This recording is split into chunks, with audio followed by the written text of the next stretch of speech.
Em primeiro lugar, eu quero agradecer aqui a IMA. A gente está num espaço magnífico aqui para poder gravar podcast. Eu tenho uma relação com a IMA de pelo menos aí uns 12 anos. A minha esposa, quando eu conheci a minha esposa, ela já trabalhava na IMA, então é um privilégio estar aqui. Aproveito para mandar um beijo para ela, Mariana Tivelli, e agradecer aí toda a equipe da IMA que proporciona esse espaço para que a gente possa gravar e poder explorar temas tão importantes e relevantes aí para as pessoas, para os nossos espectadores. Eu quero falar sobre um tema muito importante e que tem muito a ver com o planejamento das pessoas e das famílias, que é o tema de previdência privada. Então, hoje, eu junto aqui com os especialistas, o Pedro e o Felipe, nós vamos explorar um pouquinho a respeito desse tema e tenho certeza que vai ser de grande valia para quem está nos assistindo. Até é importante frisar um ponto importante, um dado, uma informação. Hoje, a previdência privada ela tem 2 trilhões de aplicação em previdência privada. Então, é um número bem relevante. Possivelmente, quem está nos assistindo tem um produto de previdência, ou se não tem, o filho tem, ou a mãe, ou o avô. Alguém, com certeza, tem esse produto. Então, dada a relevância do tema, a gente resolveu fazer esse trabalho de poder, no sentido educacional, de passar um pouco do conteúdo e de como que funciona a previdência privada. Eu quero apresentar rapidamente aqui o Pedrinho, vou chamar de Pedrinho, né? Pedrinho e Filipão, a gente trabalha aqui todos os dias juntos, então eu quero apresentar vocês aí. Na verdade, eu quero que vocês se apresentem em 30 segundos aí. Pedro, por favor, fale um pouquinho de você. Ô, Daniel, primeiramente agradecer a oportunidade aí de estar participando. Acho que é o que a gente tem de agregar, além do nosso trabalho, né, a parte educacional. Bom, eu sou o Pedro, sou especialista em investimentos, tenho 36 anos, sou graduado em engenharia de produção. Diferente aí dos tradicionais engenheiros que normalmente vão para a indústria, eu optei por seguir o caminho do mercado financeiro. Legal, perfeito. Filipão, Obrigado pelo convite, Daniel. É um prazer poder participar desse podcast, né? Levar uma boa informação para quem está nos assistindo, né? De um tema tão relevante como a previdência privada. Eu tenho 14 anos já no mercado financeiro, sempre na parte de assessoria ao cliente, né? Assessoria financeira. Então, é um privilégio a gente poder contribuir, colaborar para que a gente leve uma boa informação aí para quem nos assiste. legal. São 2 especialistas aí, obrigado pela presença. Vamos começar aqui. Previdência não rende nada. Filipão, fato ou fake? Essa é muito fake, Dani. Muito fake, porque a Previdência nós temos uma série de fundos, uma série de opções que tenham a possibilidade da gente ter um rendimento bastante consistente e acima do CDI, que é a nossa taxa referencial do mercado. Perfeito. Muito é falado, né, a respeito da. A gente, com o tempo de mercado, escuta muitos clientes comentando, né? Ah, mas eu fiz um plano de previdência e não rendeu nada. Não teve a rentabilidade, ou realmente fala que não rendeu mesmo, né? Que foi zero. E realmente a gente desmistifica isso e é fake. Com certeza é fake, né, Filipão? Exato. Só complementando, Daniel, é que no passado também a Previdência ele era um produto muito travado no sentido de regulamentação. Então isso permitia com que os gestores dos fundos eles não tinham muita flexibilidade no sentido da alocação, né, na compra dos ativos. E isso acabava afetando a rentabilidade. Hoje não, hoje a Previdência tem uma regulamentação bem mais flexível que permite aí o gestor, né, alocar da melhor maneira possível o recurso, no sentido de proporcionar uma rentabilidade melhor aí para o investidor. Perfeito. Pedrinho, previdência é um produto para pessoas com mais idade? Fato ou fake? É fake, Daniel. Na realidade, a previdência, a gente consegue, ela é um produto muito flexível, né? A gente consegue trabalhar no sentido não só na parte da aposentadoria, como também a parte de sucessão, e a questão também da tributação, né? Conseguir um sentido, um incentivo fiscal, né? Então, para todas as pessoas que querem buscar isso, né? Se você, por exemplo, possui um beneficiário, né? Dependente da idade que você tenha, já deve se preocupar com a parte de sucessão. Então, isso Perfeito. é muito fake, né? Perfeito. Filipão, a alíquota de imposto é a menor na classe de tributáveis na Previdência? Fato ou fake? Essa é fato, Dani. Nós temos dentro da tabela regressiva, que é uma das tabelas de tributação, né, na Previdência, A Previdência é o único instrumento de investimentos que chega na menor alíquota que existe, que são 10%, após 10 anos de permanência no plano, né? Então, realmente, na questão tributável, a gente consegue ter essa eficiência nesse período, nesse horizonte de planejamento financeiro mais de longo prazo, tem esse benefício de chegar numa menor alíquota do mercado de investimentos. Perfeito. Achamos um fato aí, né? Essa tá dentro. Pedrinho, previdência é um produto estático, sem flexibilidade. Fato ou fake? Essa é fake, Daniel. Na realidade, previdência é um dos produtos mais flexíveis que a gente tem no mercado. A gente consegue eventualmente fazer alguns ajustes, algumas trocas de alguns fundos de previdência, né? Só voltando ali na primeira pergunta, quando falou que a previdência não rende nada, você tem que olhar o que está por trás, porque a previdência é um instrumento, né? Tem que olhar por trás da previdência qual o fundo que ele está alocado. E se a rentabilidade não está adequada, é porque o fundo ele não está rendendo nada. E dentro da previdência, né, é um produto muito flexível que a gente consegue navegar em diversos fundos sem ter que pagar a tributação, sem ter que pagar imposto, né? Diferente dos demais produtos que a gente tem no mercado. Perfeito, perfeito. Ô, Filipão, conta pra gente um pouquinho, conceitos básicos, tipos de planos, benefícios, um pouco do conceito a respeito da previdência privada para o nosso espectador entender conceitualmente o produto. Legal, Dani. A previdência privada ela é uma ferramenta poderosa, Dani, de planejamento financeiro de longo prazo, né? Então, a gente tem dentro da previdência dois tipos principais, que é o VGBL e o PGBL, tá? Dentro desses dois tipos, nós temos dois tipos de tabelas de tributação, que é a progressiva e a regressiva, que a gente acabou de mencionar aqui, que depois de 10 anos chega na menor alíquota ali de 10%, né? Uhum. O PGBL, para quem que ele é indicado, né? O PGBL é indicado para aquele investidor que ele faz a declaração no modelo completo do imposto de renda, né, que tem ali a possibilidade dele abater da sua base tributável 12% de imposto, né? Então, só dando um exemplo aqui prático, se o investidor ele tem uma renda bruta anual de 100 mil reais, em vez do imposto ele incidir sobre os 100 mil reais, ele contribui 12 mil reais num plano de PGBL e a sua base tributável daquele ano na declaração é em cima de 88 mil e não em cima dos 100 mil. Né? Então, isso acaba você renunciando o pagamento de imposto ali no curto prazo e aplicando o recurso, né, numa potência ali de retorno de juros compostos trabalhando a seu favor, visando esse longo prazo, né? Porque daí a gente tem depois os benefícios, né, sucessórios, para a gente poder dar esse benefício para os investidores.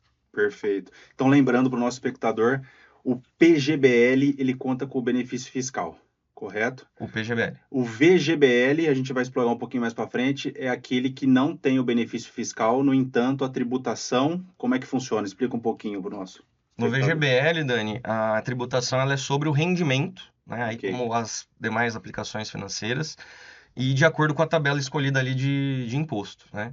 Perfeito. Então, só um exemplo, né? Se o cliente tem um VGBL na alíquota na tabela progressiva, no momento do resgate, ele tem ali na fonte já o desconto de 15% sobre o rendimento, e aí, dependendo da tabela de R que ele tem, né? Uhum. Cobra-se lá um complemento na declaração do ano subsequente. Perfeito, perfeito. Vamos explorar um pouquinho mais para frente, tá?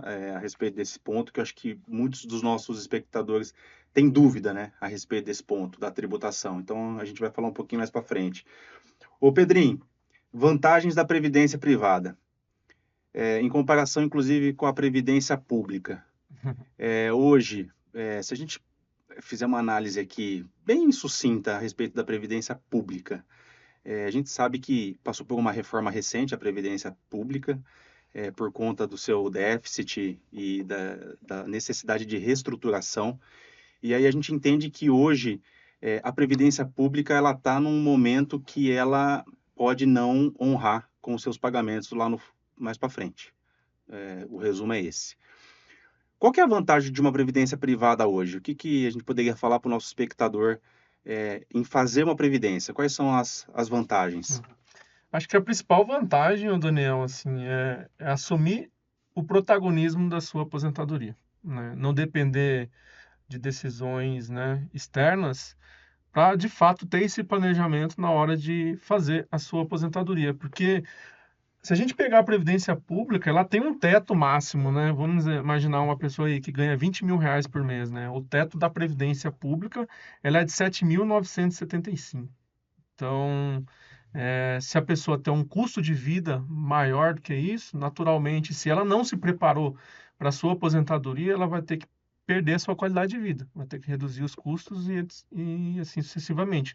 Para aquelas pessoas que têm uma renda acima disso, ele precisa se preocupar, ele precisa, né, se planejar para lá na frente ter uma vida mais tranquila.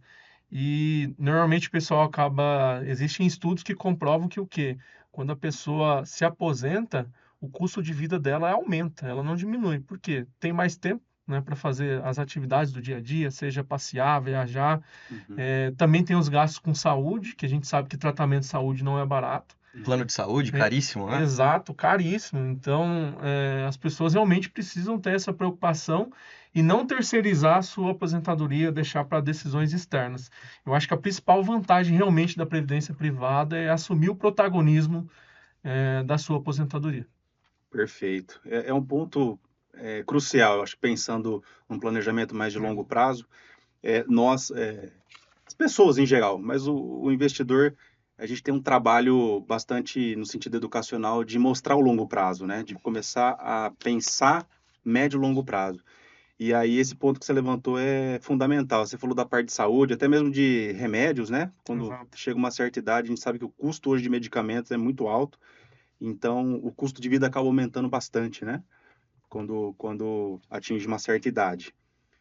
Ô, Filipão, dentro da previdência privada, se a gente pensar na parte de estratégia, né, dos fundos que compõem a previdência privada, o que você poderia falar para o nosso espectador? Quais são as opções que a gente tem? Como que a gente pode pensar? A gente fala muito em asset allocation, né? Para quem é do mercado, a gente usa muito esse termo. E aí, dentro da previdência hoje, privada, quais são as opções? É só fundo de renda fixa? São só fundos conservadores? Ou a gente pode arrojar um pouquinho mais? Explica um pouquinho para a gente. Legal, esse é um bom ponto, Dani. A previdência, ela é para todo tipo de perfil, né? Desde o mais conservador até o mais moderado, o arrojado.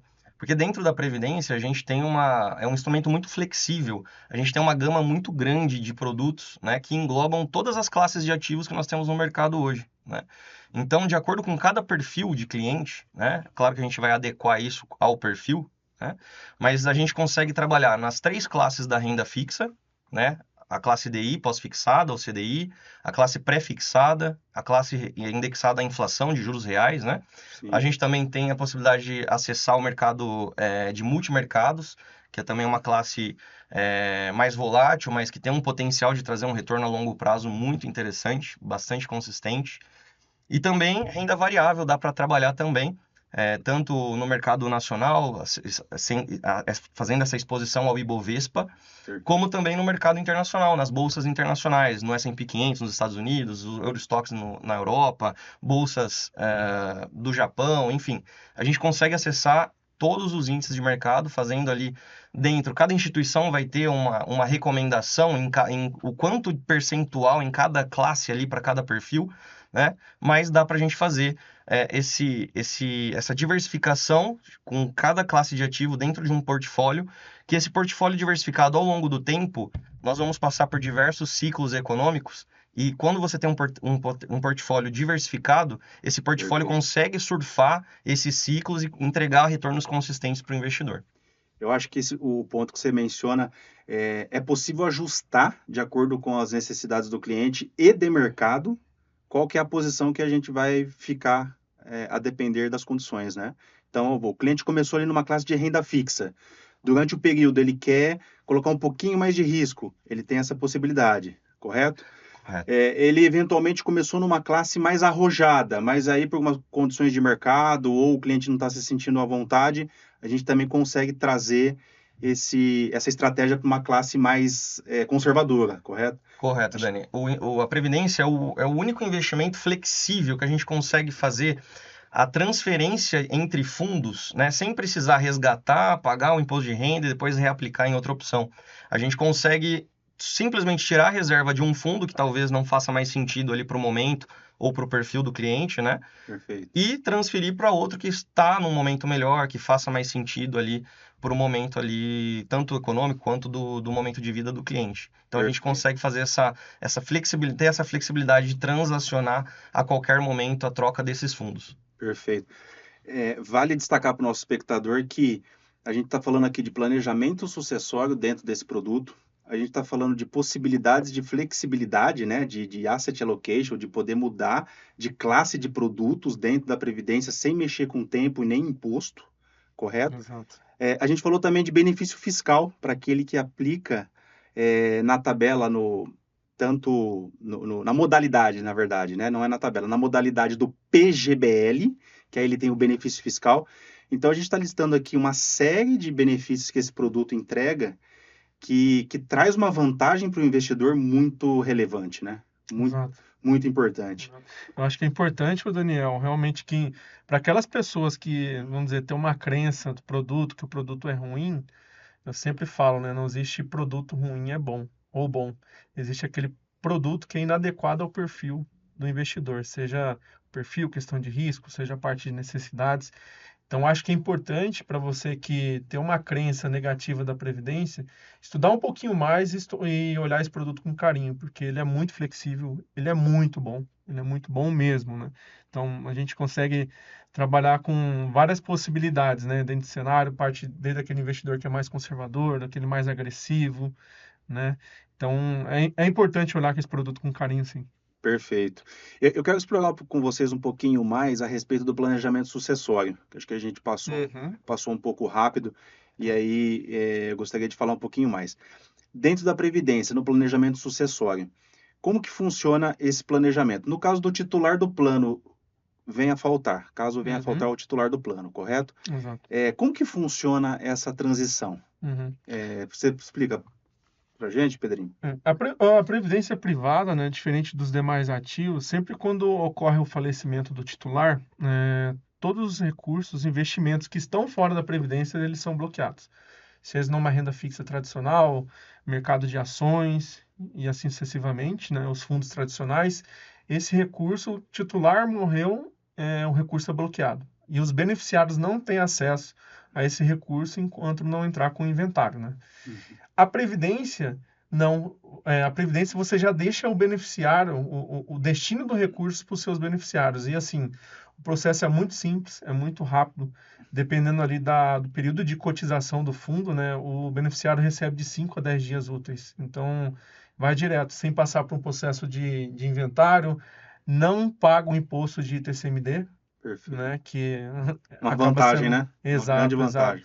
Boa parte, né, Normalmente, assim, aquele investidor que já está um pouco mais avançado na idade, ele tem uma preocupação maior ali no sentido da sucessão patrimonial, né? Então, normalmente, aquele que está começando, que é uma pessoa mais jovem, ele costuma começar com um volume mínimo ali, né, que eu sempre dou como sugestão para o investidor deixar de 12% a 15% do patrimônio, né, em previdência, isso para qualquer, independente da idade, justamente para facilitar nesse processo de sucessão, eventualmente os beneficiários ter acesso a esse recurso, para pagar até mesmo um inventário, né, que acontece muito isso, né, o investidor ele não se prepara para o processo de sucessão e aí ocorre o falecimento, a família não tem liquidez para arcar com os custos de inventário, porque o inventário primeiro você paga para depois ter acesso ao recurso, né? Perfeito. E aí se o investidor não está preparado para isso, a família fica desprovida de recursos, seja para custar os custos do dia a dia, com educação, alimentação, saúde,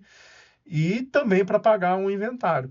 Então, por isso que é importante, né, para todos os perfis, independente da idade, ter um percentual do volume alocado em previdência, justamente para facilitar esse processo de sucessão. Perfeito. Então, isso para quem é mais jovem, normalmente começa com volume mínimo, a gente dá como sugestão de 12% a 15%, mas isso não é regra. Vamos dizer, a gente pode adequar isso de acordo com a necessidade da pessoa, mas naturalmente para aquele investidor que tem uma idade mais avançada, ele já quer deixar isso tudo resolvido, né? Então, ele costuma alocar um volume maior, tenho casos de pessoas que eu atendo que tem mais de 90% aí do patrimônio em previdência privada, porque ele quer Pensando, facilitar esse processo de sucessão. O perfeito. processo, só complementando, né? O processo de inventário, ele é bastante moroso, né, Dani? Demora. Se a família não tiver ali recursos, vai atrasando ainda mais, né? Sim, E fora o custo que acaba depreciando ali do patrimônio que a pessoa deixa, né? Porque sim, estima-se que de 10 a 15%, dependendo do tamanho do patrimônio da pessoa, fique ali para o Estado em impostos, né? O ITCMD, sim. advogado que a família tem que contratar para poder conduzir o processo. Também tem a parte do... Peraí. Os honorários advocatícios, O né? cartório, né? As custas de Cartório. cartório, né? Então é muito custoso isso. E estima-se que do patrimônio total deixado, de 10 a 15% fique só para esses custos, né? Sim, Então por isso que se torna ainda mais importante um planejamento de previdência para suprir a família nesse momento. perfeito. Eu tenho até um testemunho. Eu participei de um processo de inventário, na realidade, um processo de pagamento de sinistro, né? Na Previdência. Né? O cliente até me procurou, ficou preocupado que ele não tinha conhecimento disso, se tinha que colocar no inventário ou não. Eu falei, não, se já tem definido os beneficiários, não tem necessidade de ir para o inventário. E aí fizemos todo o processo de sinistro, para pagamento do sinistro. Em 2 semanas, os beneficiários receberam já o pagamento da Previdência. Então, é um processo, 2 semanas já na conta dos beneficiários, é um processo bem rápido, né? Tranquilo, sem burocracia. Exato. Então, faz muito sentido. E tem, Daniel, casos assim, a gente vê